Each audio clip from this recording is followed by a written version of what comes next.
For many years after joining the Galactic Council, humanity stayed quiet and polite, and never showed its true power to anyone they met in the stars. They helped others, and shared technology and food, and healing science. They listened to the great species that ruled the Council and acted like the smallest one among them. They worked hard to show peace and kindness, and for a long time, everyone believed them. The weak ones, the patient ones, the helpers that never fought back Earth, sent doctors to sick planets and engineers to dying colonies, and when others fought wars, humans came to rebuild and heal, and no one ever saw them as a threat. Even the Council thought they were simple people who loved peace too much to ever hold a weapon again. Captain Laura Kane stood on the bridge of the Earthship Horizon, looking at the bright lines of a trade fleet moving through space. She was proud that her people had come so far from their home planet and were now part of something bigger she had seen the stars for half her life, and every day she hoped that the galaxy would stay calm. She believed peace was the best thing humanity had ever done, because she knew what war looked like. Her grandfather had told her about the great wars on Earth, the ones that burned whole cities and turned oceans black. And after those dark years, humans had made a promise, never again, they said. And for 100 years they kept it. The Council worlds welcomed them as peaceful traders. They invited them to join committees and missions, and the humans agreed to everything. They followed every rule and smiled at every insult when someone mocked their technology or their small fleets. They stayed silent when someone told them that humans were emotional, and slow to learn, they nodded and said they would do better. And all this time they were learning everything they could from everyone who looked down on them. They learned about alien weapons and fleet tactics and how to build ships faster and stronger than before. They learned how each Council race fought their wars and how they thought their enemies would act. The humans listened and smiled and stored every lesson in deep memory. Banks on Earth Laura sometimes wondered if they were too humble. She watched Council meetings and saw how the stronger species used power and fear to control others. She saw how the weak ones hid under those who promised protection. She saw greed and betrayal everywhere, and she felt a quiet worry in her heart. She told herself that humans were different because they had learned peace through pain, but deep inside she knew that peace was something fragile. It could only live when no one tried to crush it, and the galaxy was full of those who would. If they could, back on Earth in the great domes of New Washington and the floating cities above the Pacific, leaders met in quiet halls. They always said the same thing. Humanity must not show its old face again. They built fleets only for defense, and made weapons that were mostly for display. And they told the Council everything was open, but there were secrets buried deep under the surface, in the vaults, under the Arctic ice, and in hidden bases under the red dust of Mars. Machines slept and waited. They were built long ago, before the Council ever met humanity, and only a few people knew they still existed. No one wanted to use them, but no one dared to destroy them either. Captain Laura had once visited one of those old sites when she was a young officer. She remembered the silence in the heavy air, the old metal halls filled with shadows. She had asked her commander why they kept such things, if the world had changed. He only said, "Sometimes peace survives because it remembers how to fight." And she never forgot that years passed and the humans became the best builders in the Council. They repaired alien ships faster than their owners. They found new medicines that saved entire races from extinction. They sent teachers and scientists everywhere. They even helped stop small wars by offering trade and rebuilding aid. No one could hate the humans because they seemed so helpful, so harmless, and so good. But this image of kindness was also a shield. It protected something that no one else could see. The Council praised humanity as the example of progress and peace, and in every report they wrote the same line. Humans have no ambition for war. They are builders and healers and dreamers.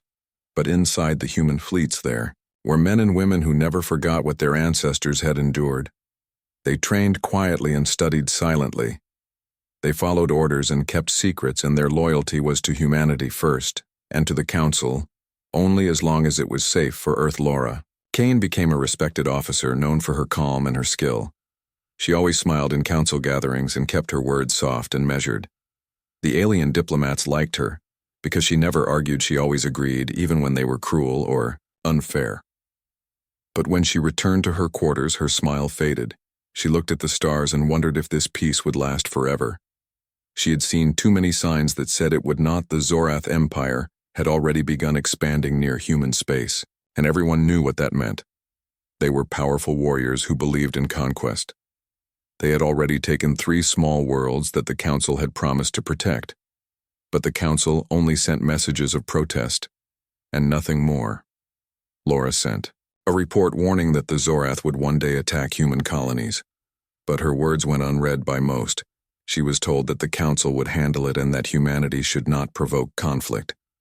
She accepted the order, but deep in her heart, she felt the first spark of fear. She knew that one day the peace they loved would be tested, and she was not sure the Council would stand beside them. Back on Earth, young people grew up never seeing war. They thought the galaxy was safe. They believed that everyone respected humans because they were peaceful. No one taught them about the great wars of Earth anymore. Schools spoke of unity and friendship. The stories of destruction were fading. But the soldiers and the engineers who built the secret ships remembered. They trained quietly in the shadows. They passed down the knowledge that peace must always be protected by strength. In the far colonies, humans built cities of glass and light on worlds that once seemed empty. They farmed and mined, and sent music into the void, and the galaxy listened and smiled.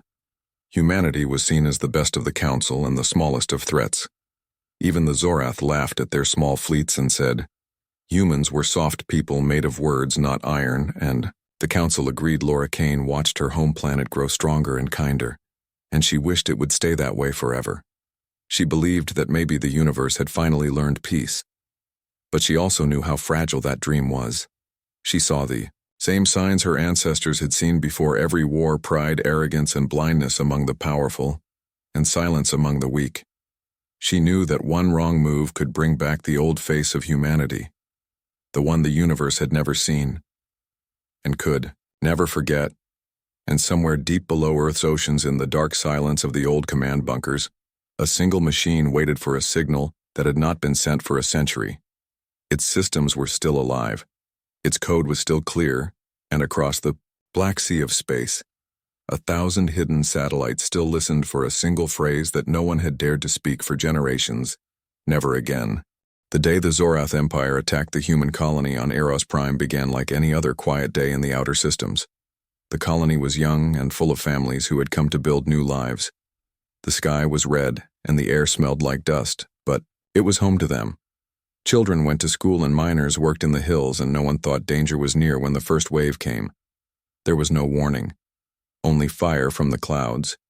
Ships appeared like dark shapes and rained destruction across the cities. The defense grid tried to answer, but the Zorath fleet was too strong. Within hours, the colony was burning in orbit. Admiral Cole Harding watched helplessly from the bridge of the ship, Horizon's Edge. His fleet was small, and his orders were clear: do not engage. Wait for Council approval. He called again and again for help. But the Council communication channels were silent. The alien members argued about trade rights and political words while people on Eros Prime screamed for help. Cole could see the energy blasts hitting the surface. He could see the fire spreading through the colony domes. His crew begged him to act, but he could not move without breaking the treaty that had kept peace for 100 years. Captain Laura Kane was there too. She commanded one of the patrol ships guarding the outer colonies. She listened to the desperate voices coming through the radio as the Zorath bombarded everything they could not steal. She wanted to attack. She wanted to save them, but she followed orders and watched her people die. When the Council message finally came, it was not permission to fight. It was a message of caution. They said wait for negotiation. They said maybe it was a misunderstanding. She stared at the screen, in silence, as another human city vanished in flames. When it was over, the Zorath broadcasted a message to the galaxy. They called it a lesson. They said the humans had settled on a planet that belonged to them by right of conquest. They said they only defended what was theirs, and the Council believed them. The humans begged for justice. They asked for an investigation. They sent proof of the attack. But the Council delayed every vote. They said they would discuss it later. They said no one wanted another war. Cole Harding stood before the Council delegates and spoke with quiet anger. He said billions had died while the galaxy watched. He said if this is peace, then it is built on human bones, but no one listened. On Earth, the news came, too late by the time the last transmission from Eros Prime ended. There was nothing left to save the people watched in silence. The screens showed burning cities and falling ships, and the cries of those who had trusted the council the leaders met. In private halls, their faces were cold and pale. They had trusted the galaxy, they had given everything for peace, and in return, they were betrayed. Laura Kane returned to Earth carrying survivors. She saw the faces of children who had lost everything, and she felt something inside her break. She knew then that the promise of never again had failed. The funerals lasted for months. The council sent words of regret, but no help. They called it an unfortunate mistake, and asked humanity to forgive and move on. Cole Harding refused to attend their ceremonies. He stayed in his command center and wrote a single message to every fleet commander across human space. He told them the truth. He told them what he had seen. He told them that the galaxy had shown its real face and that humans could never trust it again. His message spread in secret through hidden networks. People read it and understood what it meant. The human colonies grew quiet after that. The joy that once filled their cities was gone. Trade ships moved slower. Diplomats stopped smiling, and in every human heart a cold fire began to burn on Mars. Old engineers opened vaults that had been sealed since before the Council era. They checked the machines that had slept for generations. They sent quiet reports to Earth saying the systems were still alive. They only needed orders to wake up in the deep ocean of Earth. Old command bunkers received messages with a single word. Ready. Laura Kane was called to a meeting in New Washington. She sat across from leaders she had known all her life. They looked tired and older than she remembered. They asked her what she saw on Eros Prime. She told them everything she told them, how the council ignored every plea, and how the Zorath destroyed. Even hospitals. She told them how the Zorath soldiers laughed as they burned schools. The room was silent when she finished. One of the leaders asked what she thought should be done. She said, humanity must never depend on others again. She said they must be strong enough that no one would ever dare to touch them again. That night, a secret document was signed. It was called the Terran Accord. It brought together every colony and every hidden base. It gave full command to the Terran Defense Council, which had not existed for 100 years. And it ordered the awakening of the old fleet's codes that had been locked since the old Earth wars were activated. Satellites that had been sleeping in deep space started to move again across the galaxy. Faint signals echoed in human networks, and old factories that had built ships long ago started to hum with life again. Cole Harding became the first to lead this new movement. He was calm and firm, and his voice carried the weight of truth. He said, they had been patient long enough. He said peace without strength was slavery. He said the galaxy would never respect humans until they stood up and showed what they were capable of doing. The young officers followed him. The old ones remembered his courage on Eros Prime, and every ship captain who had seen the fire in his eyes swore loyalty to him. Laura returned to her ship and found her crew waiting. They were tired and angry and ready. They had all seen what the council really was. She told them that humanity would not seek revenge, but they would make sure no one could ever do this again. She told them that every ship, every pilot, and every planet would stand together. She said the words slowly, and the crew repeated them. Never. Again, across the colonies, factories began to work day and night, but this time they did not build trade vessels or medical transports. They built warships faster than the council believed possible. They hid them in asteroid belts and behind moons, and called them research stations. They built weapons that the galaxy had never seen before, ones that did not need approval or control from anyone outside humanity. The council noticed the changes but said nothing. They thought the humans were only grieving. They said humans were emotional creatures who needed time. They laughed in their private chambers and said humanity had no power to fight a real war. The Zorath Empire rebuilt its fleets and planned new conquests, believing the humans would stay silent again. They were wrong. In the quiet halls of the old Terran command on Earth, Cole Harding stood before the ancient screens and watched as the first secret fleet gathered near Mars. The ships were dark and silent, their engines hidden. Behind energy shields, he looked at the stars and thought of the people lost on Eros Prime. He whispered the same words Laura had said, and his officers repeated them: never again. That night, he sent one last message to every human world. It said, "The galaxy believes we are weak, They will learn what it means to awaken a world that survived its own end. We have no wish for war, but we will not die quietly. Not this time. Not ever again. The message spread through every colony and every station. People, who had never held weapons before, looked to the sky with new eyes. They were not afraid anymore. They were ready.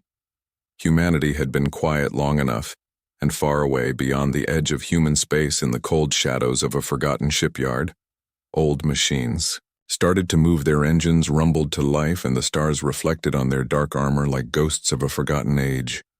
The mask of peace was starting to break, and behind it something vast and powerful was rising.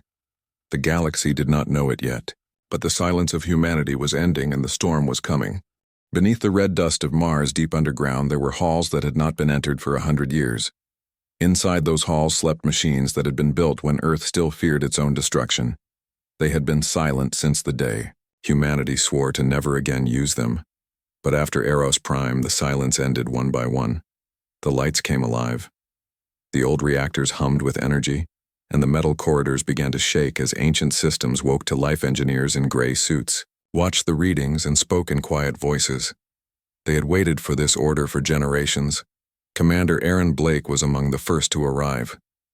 She had been serving on a relief mission near the Outer Rim when she was called back. She thought it was another reconstruction order. But when her shuttle landed on Mars and she saw the armed guards, she knew this was different. She walked through the halls filled with heat and noise and saw the sleeping giants that were now awakening. She had seen ships all her life, but nothing like this. The new fleet was unlike anything built under Council supervision, dark and strong with armor that could bend light around them. Their names were written only in numbers, not in honor or pride, but in purpose. Erin met Admiral Cole Harding in the command chamber. He looked older now, but his eyes were sharp. She saluted and waited. He told her that humanity was done waiting for permission. He said the Zorath had reminded them who they were, and the Council had shown what they truly valued. He said the Terran Accord was now in full command and the fleet was to prepare for mobilization. He handed her a data slate filled with sealed orders. She opened it and saw the map of the entire galaxy marked with red zones, blue zones, and gray lines. She realized it was not defense, it was strategy. He looked at her and said, "The mask has served its time now. The real work begins." All over the colonies, coded messages were sent to secret stations on moons, and asteroid ships began to vanish from trade routes only to reappear with new identification numbers. Shipyards that had once built transport vessels were now producing warships. The Council intelligence network started to notice the missing resources, but when they asked questions, the humans answered with calm words and polite lies. They said the materials were for medical research. They said new colonies needed protection. The Council believed them because they had always believed. Humans were too honest to deceive them. Unearth factories that had been idle since the peace years started to run again. Scientists who once studied agriculture now worked on new engine systems. They built weapons not of rage, but of precision. Every design was made to end a battle before it could begin. Every strategy was shaped to prevent another Eros Prime. The humans were not preparing for conquest, they were preparing for survival, and for the first time in centuries they stopped pretending to be weak. Commander Erin Blake watched the training of new pilots in the hidden bases. She saw young men and women who had grown up in peace learning how to fight. They moved with discipline and silent fury. They did not speak of revenge but of duty. She felt pride and sorrow at the same time. She wished they could stay innocent, but she knew innocence had died with Eros Prime. She looked up at the sky of Mars and thought about the people who had once believed the galaxy was safe now. The stars looked different. They looked like promises waiting to be broken. Admiral Harding visited Earth often to meet with the leaders of the Terran Accord. They met in rooms without windows where old flags of Earth still hung. He told them that humanity had to be ready for what was coming. He said the Council would notice soon, and when they did, there would be questions and then fear. He said that once the galaxy saw the mask fall, there would be no going back. The leaders nodded. They understood that peace could no longer be their only language. One of them asked if the galaxy would forgive them. He answered, "Forgiveness is for those who survive." Laura Kane commanded the Horizon, now patrolling the edges of human space. She saw the changes. happening around her ships were faster, stronger, and quieter. She had seen fleets before, but never like this. She met Aaron Blake during a supply run, and the two spoke about the new order.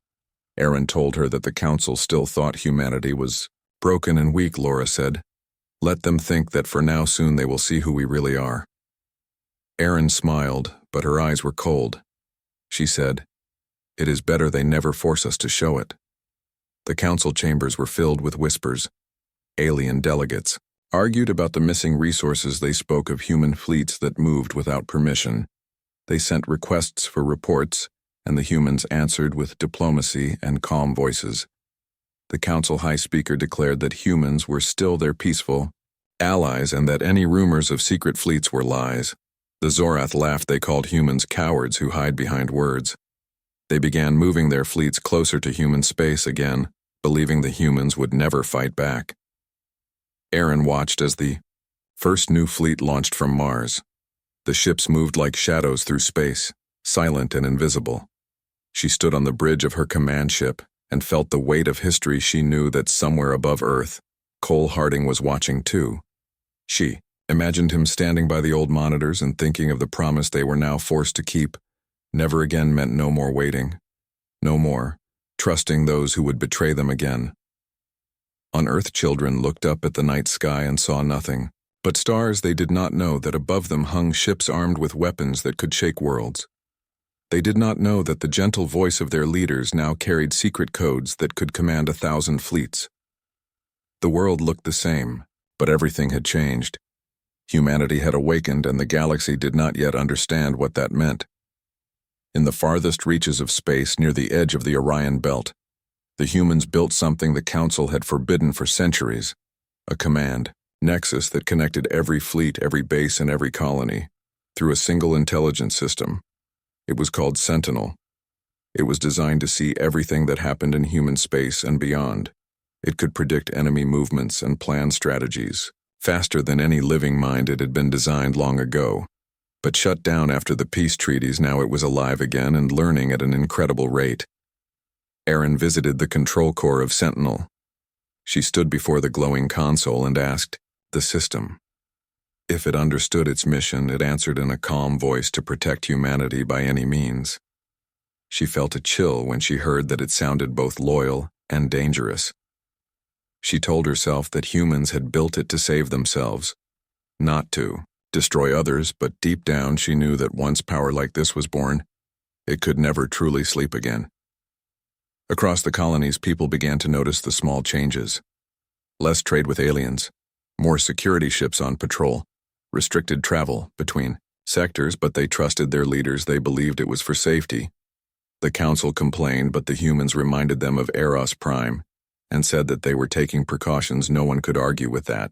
And so the galaxy looked away for a little while longer. Laura Kane received new orders. Her ship was to guard a convoy of weapon carriers heading toward the outer defense line. She watched the stars and thought about what they were becoming. She wanted peace, but she also wanted justice. She remembered the faces of the dead on Eros Prime and told herself that this was not vengeance. It was balance. She whispered to herself that if war came again, humanity would not hide behind anyone. This time, humanity would stand alone. Admiral Harding sent one last report to the leaders. It said the fleets are ready. The codes are active. The mask will soon fall and the galaxy will see what we have built. The Council still believes we are asleep. They have no idea that the storm has already begun, and that by the time they wake it will be too late. He looked out the window of his command ship and saw Earth shining below him. He felt sorrow for what was coming, but also pride for what humanity had become. He said quietly to himself, "We did not want this, but we will finish it if it comes to us." And somewhere beyond the orbit of Pluto, a deep space array detected a Zorath scouting ship entering restricted human territory. The human defense network came alive for the first time in 100 years. The alert spread through every channel, and within minutes a black fleet appeared out of the void, invisible to scanners, silent to radar. The Zorath ship sent a warning, but it was already too late. Humanity had awakened, and the galaxy would soon learn what those words truly meant: never again. The first attack came without warning. The Zorath Empire sent its fleet toward the human colony of Halden Reach, claiming it was part of their expansion plan.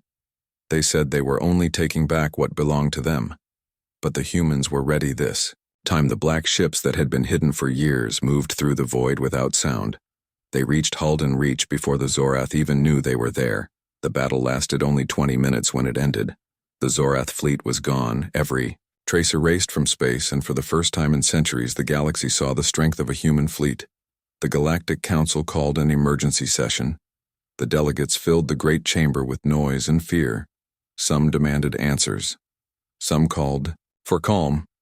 The High Speaker said the humans had violated peace law, but when they tried to contact Earth there was no reply. Only silence. The communication channels that had always been open were closed. The humans were not ignoring them. They were blocking them. Messages bounced back unread. The Council realized too late that the humans had disconnected themselves from every shared system. On Earth, Admiral Cole Harding stood before a screen showing the Council broadcast. He watched them argue and accuse. While he remained silent, his officers asked if they should respond. He shook his head and said they will learn soon enough. He turned to Laura Kane and told her to prepare for the next phase.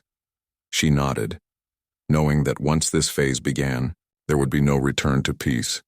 He told her that the message had already been sent to every system, and that the galaxy would soon hear what humanity had to say.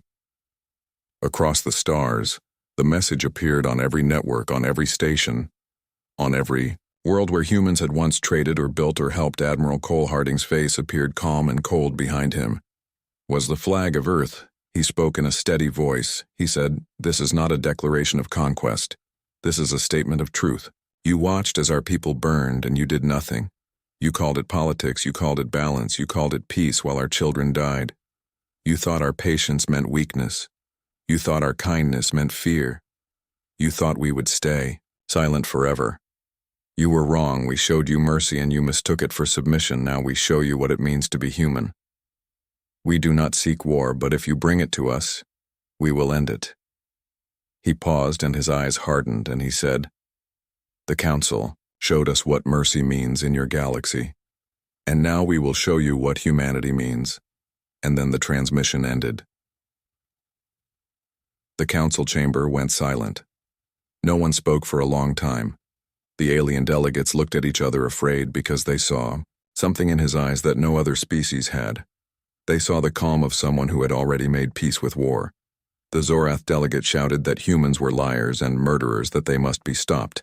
The Council voted to send a joint fleet to investigate human space, but the fleet never returned. The humans had already learned every move they would make before they made it. The Sentinel network saw everything. Laura Kane commanded one of the leading fleets. Her ship moved through the dark between stars, invisible to sensors.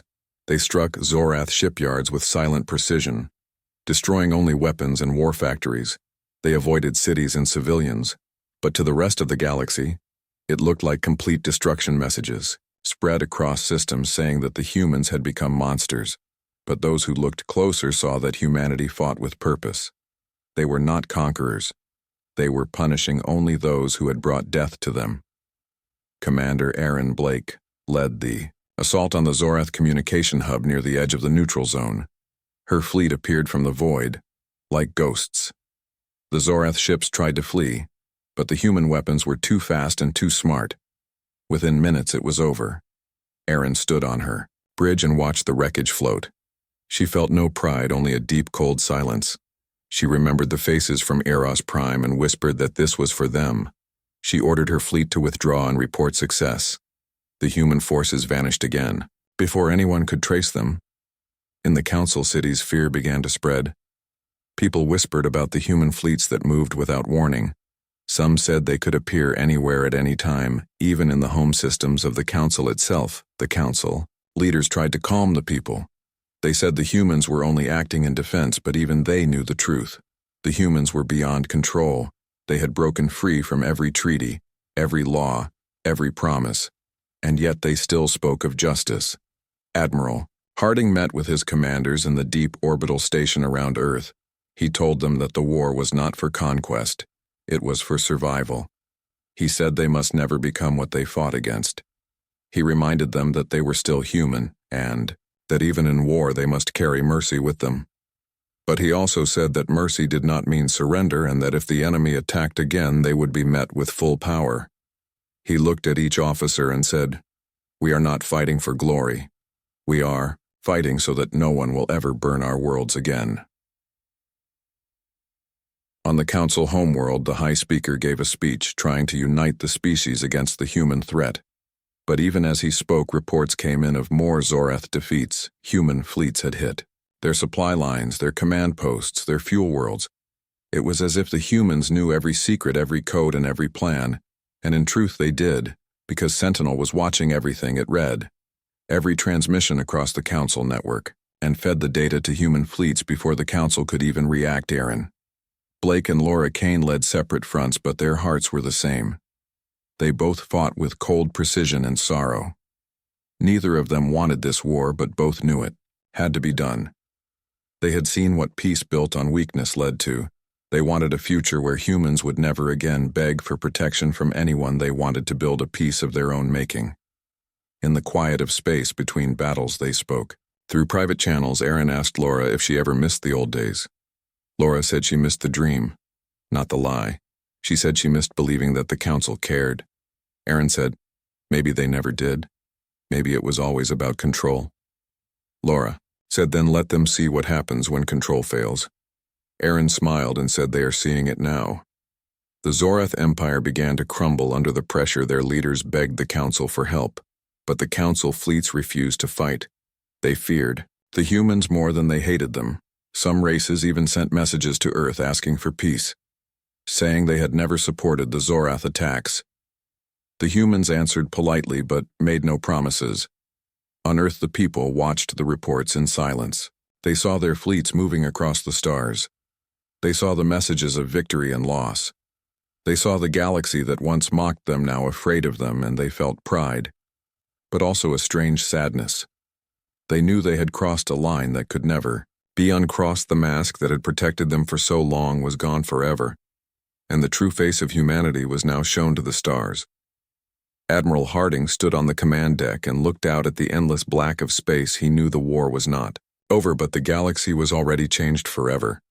He thought of the old words from long ago when humans had promised never again, and he understood that the promise still stood, but its meaning had changed. It no longer meant never again.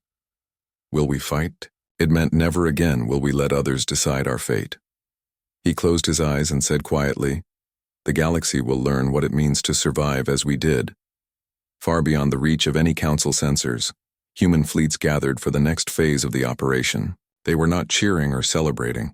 They were quiet, focused, and ready. They knew that after this nothing would ever be the same. The universe had forced humanity to drop its mask, and the sight beneath it was something no one could ever forget. Never again.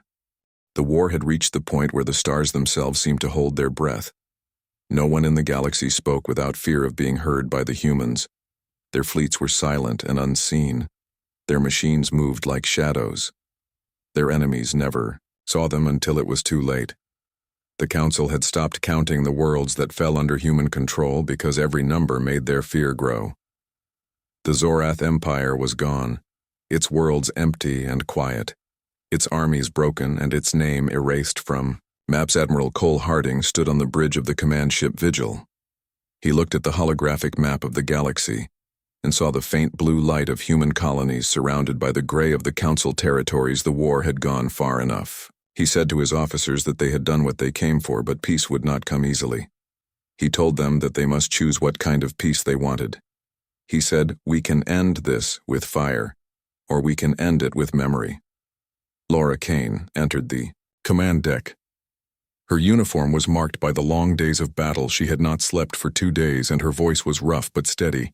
She told the Admiral that the last of the Zorath strongholds had fallen without resistance. Their leader had surrendered, and asked for protection from the Council, not from the humans. She said it with quiet disbelief. The Admiral asked what she thought they should do. She said, maybe the war is over. Maybe we have made our point. The Admiral nodded, but he did not look.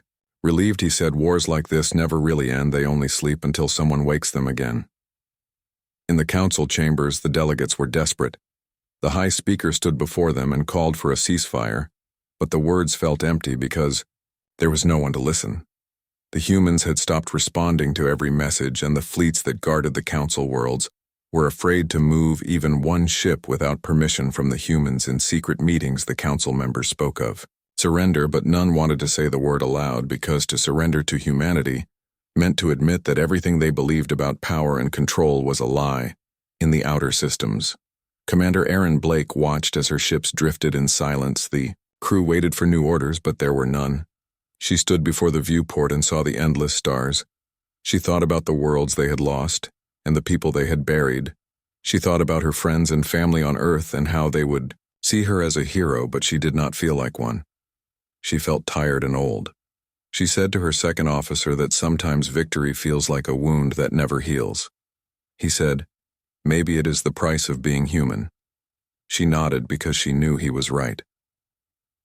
Back on Earth, the people had begun to rebuild. Cities glowed again and ships carried supplies across the void. Families who had lived in fear started to smile again, but deep inside, every smile was the memory of what it took to get there. The news spoke of peace, but everyone knew that peace had been bought with something that could never be returned. The silence of billions of alien lives echoed through the night sky. Admiral Harding received a message from Sentinel, the machine intelligence that had guided their fleets from the shadows. Its voice was calm and soft. It said, "The enemy networks have collapsed. The Council cannot coordinate their fleets any longer. Their systems are open. Would you like me to disable them permanently?" The Admiral stared at the console and did not speak for a long time. He thought about power and what it did to those who used it. He said, "No. Leave them as they are. Let them remember. Let them see what happens when they build peace on lies." Sentinel paused and then said, "Understood. Humanity has learned well in the deep void near the edge of the galactic rim." A meeting took place between humans and a few Council envoys. They came without weapons and without guards. The human envoy was Laura Kane. She stood tall and spoke with calm words. She said, "Humanity does not seek to rule. We only seek to be left alone. We will not join your council again. We will not kneel to your laws. We will not ask for protection or favor." The alien envoy said, "Then what do you want?" She said, "We want you to remember what you did and understand that mercy was the last gift you will ever get from us." The envoy asked if there could ever be trust again. Laura said, "Maybe one day, when you learn what it means to lose everything." Then she turned and left the chamber without another word. Back in the command room, Admiral Harding watched the stars through the glass and thought about the cost of victory. He had seen entire fleets vanish. He had seen the faces of soldiers who no longer smiled. He had seen children grow up under red skies, and he wondered if this was what survival looked like. He whispered to himself that maybe this is not the end. Maybe it is only the beginning of something else, something darker or something better. Erin Blake's fleet returned to Earth after months of silence. When she stepped out of the ship, people cheered and waved flags, but she did not smile. She looked at the sky and thought of the world she had seen burn. She went to the old memorial, near the edge of the capital where the names of the fallen were carved into black stone. She placed her hand on one of the names and whispered that it was done, but her voice trembled because she knew it was not truly over. In the far systems, the remaining Council species began to rebuild, but none dared to interfere with human space. They built their cities smaller. They spoke in whispers about the day humanity had shown its true face. Some called them monsters, others called them gods, and in every corner of the galaxy the same story was told, that the humans had come from a small world and had broken empires that had lasted 1,000 years, and that they had done it not for conquest, but for something far more dangerous, for vengeance. Laura Kane returned to her home by the sea. She stood on the shore and watched the waves. She thought about the galaxy and how it used to seem so vast and full of wonder. Now it felt small and quiet. She wondered if humanity had changed forever, if they could ever go back to what they were, before she closed her eyes and said softly that maybe peace was never real.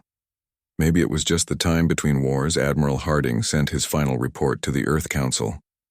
It was short and simple. He wrote, "The war is over. Humanity stands alone and will remain so. Never again will we bow, never again will we wait for mercy, and never again will we forget who we are." He signed it with his name and turned off the terminal. Then he walked out into the night and looked at the stars. They no longer looked distant, they looked like memories in the great emptiness between galaxies. Sentinel watched silently. Its sensors reached farther than any ship it observed the quiet worlds rebuilding the broken fleets, drifting in space, and the humans who had finally stopped fighting it, stored every image, every sound, every heartbeat. And then it whispered a single line into the dark. It said humanity survived, and the galaxy changed forever. Aaron Blake met Laura Kane one last time in a quiet field on Earth. They talked for hours about everything that had happened, about the people they had lost, and the choices they had made. Laura said, "Do you think they will ever forgive us?" Aaron said, "Maybe not, but maybe. That is good. Maybe they should remember." Laura smiled faintly and said, "Maybe that is what never again really means." When the night fell, they watched the sky filled with silent stars, and they both knew that somewhere out there, someone would look up at those same stars and whisper the name of humanity with fear or hope or both, because in the end, that was what it meant to be human, to survive, to endure, and to never forget what it cost. And so the war ended not with a treaty, not with a speech, but with silence and memory. And in that silence, the galaxy learned that humanity would never again bow to anyone.